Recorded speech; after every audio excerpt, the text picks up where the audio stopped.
Ladies and gentlemen, this is a great privilege to welcome this man to the show. If you've watched wrestling, then you definitely know who this man is. His voice is legendary. He is indeed a WWE Hall of Famer. Ladies and gentlemen, please join Cheap Pop Radio in welcoming the one and only Mean Gene Okerlund. Jeremy. And myself and Troy. Troy's actually on the line with us. He helps with the show as well. I heard about Troy. The guy that the Rosati sisters told me about him. Yeah, and, absolutely. And he liked him a lot. The old Rosatis. That's it. Yeah. Okay, guys, you can roll. I got about 10, 15 minutes here because it's perfect for us. I've got to have my teeth shined. I'm leaving on a trip tomorrow, and it's kind of extensive, and I like to have that nice Juan Perón smile. Absolutely. And Vaseline just doesn't do it, huh? Not anymore. Not anymore. Neither that nor Polygrip.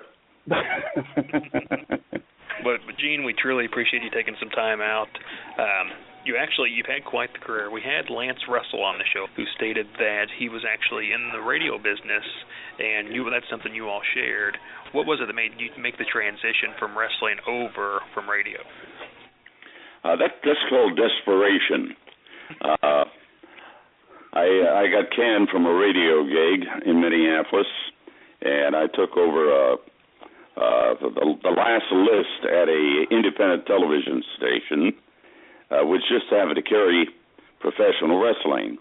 And about 2 or 3 months into my position with the television station, the announcer for the live wrestling show took ill, and I was kind of commandeered by a couple of guys on the floor, one of them which, by the way, happened to be Vern Gagne. Mm-hmm. And that was in April of 1971, and we haven't looked back yet. Wow. Well, Gene, I got to tell you that I'm an announcer in wrestling, or have been. I actually work in the IT world now, but there's two people in this world that made me want to be an announcer, and that's yourself and Lance Russell. And first of all, I got to thank you for that. You were my inspiration my whole life, and because of you, I made many of my dreams come true, and I really appreciate that. You've been amazing, a true legend in the business. Well, Chris Jericho made a comment, I don't know, I guess in the last few days on some NBC sports talk show, where he said, never give up on your dreams. And Troy, if that's something you wanted to do, my God, do it. And don't forget it. A lot of people, they give it a try a couple of times and then say, the hell with it, and go on to something else and become a mortician or a clerk in a grocery store. Who knows? Insurance salesman I like too. Now, Gene, you've actually worked for every major company. What is it that sets WWE apart from everybody else? Yeah, I have not. I never worked for Jimmy Crockett. I never worked for Bill Watts. I never worked for Paul Bosch. I never worked for Lavelle. I never worked for Owens. I worked for Gagne. I worked for Turner. I obviously have worked numerous times for Vince McMahon, is where I work today and probably will work for the rest of my natural life. As long as they can prop me up, they can use me. And I kind of like that. The position that the WWE has today is quite unique. They're innovative. They're doing some things with streaming video, and I think it's got great potential. May take a little while. Stock may take a nick, but in the long run, I think it's the way of the future. I really do. I absolutely agree. I think that is where the business is going, and it's. I've been thoroughly pleased with the network. It's taken me back to a lot of my childhood memories and stuff like that. And I think a lot of people will find that as well. Oh God, I'm watching stuff on there that I didn't even realize I did. Days and nights kind of ran into each other, back 30, 40 years ago. I bet. Yeah. No, but you're doing 300 plus days a year on the road. It can become a little mentally convoluted, and that's what happened to me. Especially if you've got the Rosado sisters with you. Right. Especially when you think you're waking up in Providence and you're in Windsor Heights on Connecticut, Now, recently with the launch of the network that you're speaking of and the Legends House, have you seen a boost, I guess, in rejuvenating your career? Well, what we've seen, I guess, a little more appreciation for the so-called, quote, Legends, Hall of Fame guys, and I think it gave them a lot of credibility, and certainly just by virtue of airing the show on the network, it gave them a lot of visibility that they wouldn't normally have, through the course of a Raw or a SmackDown or any of the ancillary programs. I happen to do a couple of shows for the company. One of them is called Vintage, and then I do some, the retro things that we did for, for instance, this summer for SummerSlam, and those are the fun things, and I can do that without having to really go too much further than the television studio. Beautiful. Not that I don't like a live crowd. Don't get me wrong. I'm going to Comic-Con this weekend and hitting every little milk stop along the way. Joliet, Illinois. I didn't know anything about it until I found out there was a prison there. and I hope like hell I'm not booked there. But then, if I were, Johnny Cash made it so I could too. There you go. Now, I've got to ask you, you were there for it. What about that host in Ashley there on the Legends House? What do you want to know about her? Contrary to popular belief, she is not knocked up. Darn. And it wouldn't have been me because I certainly was not that fond of her. It had to be Jimmy Hart. I was figuring that's who I would blame. Yeah, right. You guys are worse than I am. We'll do anything for a cheap pop, Gene. Yeah. That's it. cheap pop. I love it. Now, actually, real quick as well, you were booked in a few matches over your career. Was there any of them that you actually really looked forward to or that you really enjoyed? Not a one. Not a one. Hated doing every one of them. Yeah, including the one with Hogan, because the crew had more fun jerking me around. I was supposed to, run 2 blocks. Well, you run 2 blocks 10 times because they couldn't get a take on it, and all of a sudden the rib works.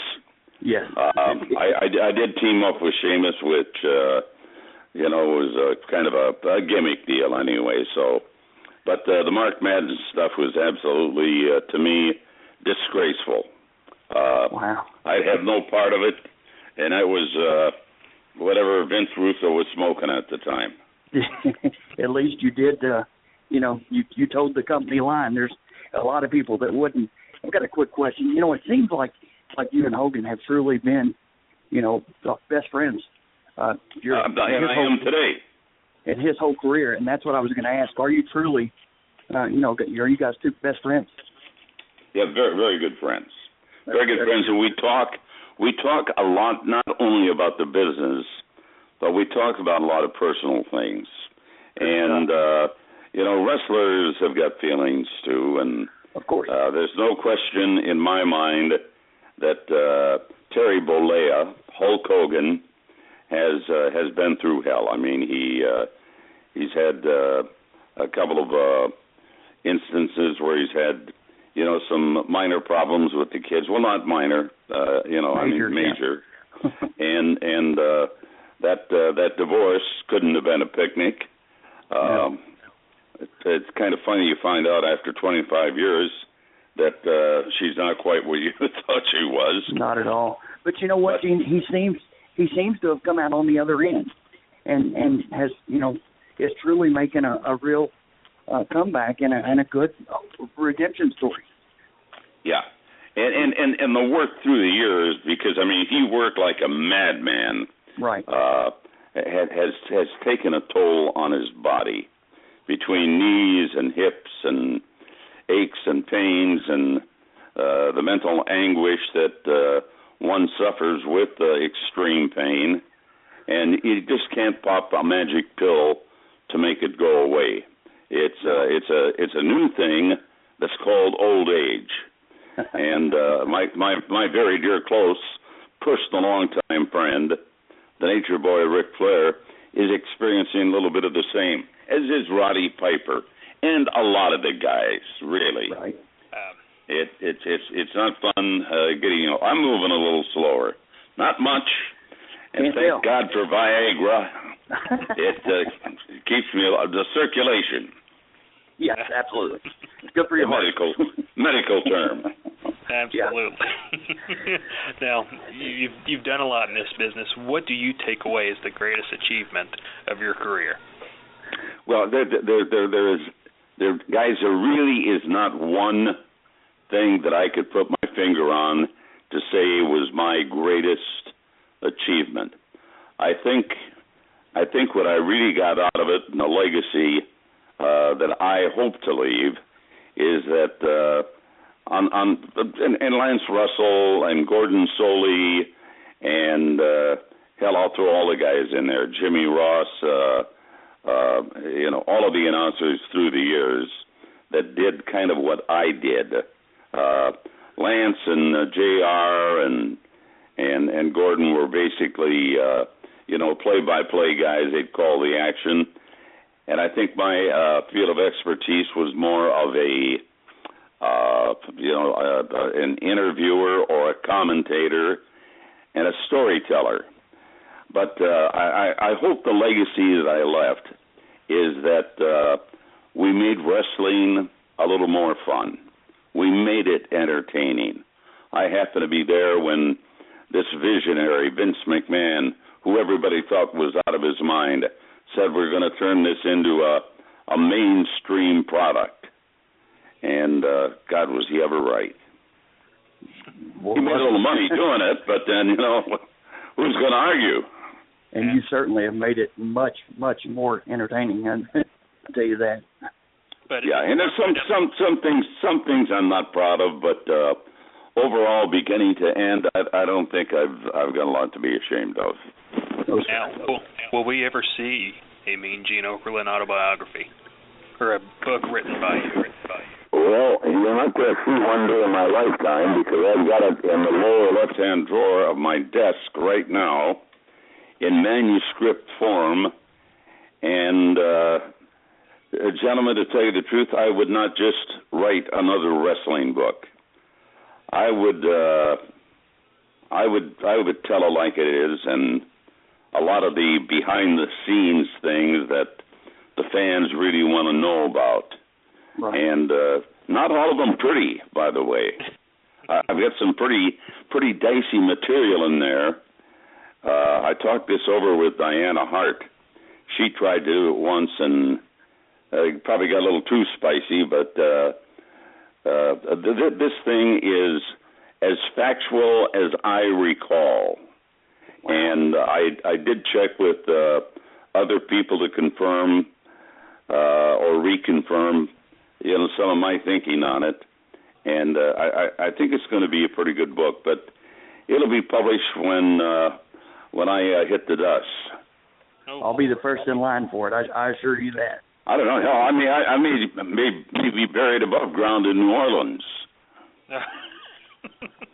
Well, we do know the line from the Hall of Fame that I'm going to be buried face down. Right. What you need to do, you need to charge everybody $1.99 a minute to come by and see you. That's right. Too cheap. That's not a 2014 rate. Yeah. That rate has escalated now. It is $5.99 a minute, and kids don't need their parents' permission. No, not at all. No. Good stuff. If you could send a final message to all your fans listening right now, what would you say?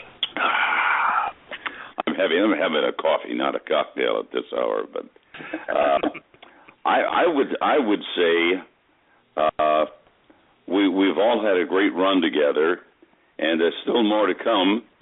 And do what you're supposed to do with it. Enjoy it.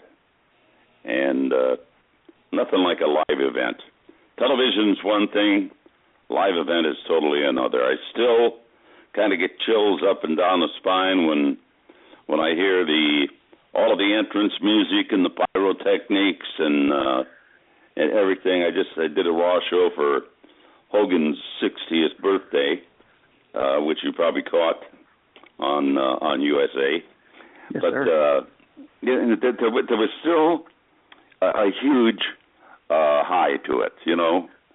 I got up through a lot of it, enjoyed it, and of course when you're back with the old gang, as Kevin Nash would say, we got the band back together again. Even though I was not an NWO guy, you got Scott Hall, Roddy Piper, Paul Orndorff, you know, a lot of these guys physically have gone through hell. And then Hogan at 60 is still here, which is the good news. That's right. And I don't know if I answered your question, No, but if I didn't, it was a hell of a swerve. That's right. Yeah. And last thing, Gene, can we expect to see you back on WWE TV again soon? Well, I mean, I'm back on WWE TV. I'm doing, you know, a lot of the syndicated stuff, and obviously the network, which I think is the best buy, by the way, for your dollar. Streaming is a way to go, and I'm able to archive, you know, things that I did 30 years ago with Bret Hart, and with the Iron Sheik, and with Freddie Blassie and Lou Albano, and Saturday Night's Main Event, and Superstars. It's just good to have it there, that you can kind of refresh your memory. And it's all there for the low price of $9.99. At twice the price, it would be a steal. You know that.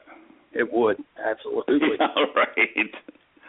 No, it's a good buy, and where the real pop is going to come, it's now moving into Canada and moving into the European continent, and it's going to be worldwide within the next year and a half, and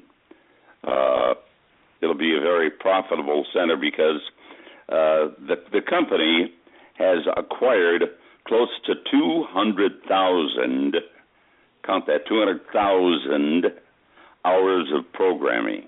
Wow. So, I mean, hell, that can go on forever, and that can be repackaged. You're looking for the Red Rooster. No, I'm looking for the roof to blow off of it any time. I really believe it's gonna. Oh, the roof? Yeah. Yes. Yeah. No, it'll happen. It'll happen, gentlemen. It will. It'll happen. We want to thank you for joining us on a very special Cheap Pop Radio. We greatly appreciate it, and we wish you the best in your travels coming up. Thank you very much. It's a big one. Thank you, guys, and keep it wrinkled. That's right. See you, buddy. Thanks. Back in touch. Real quick.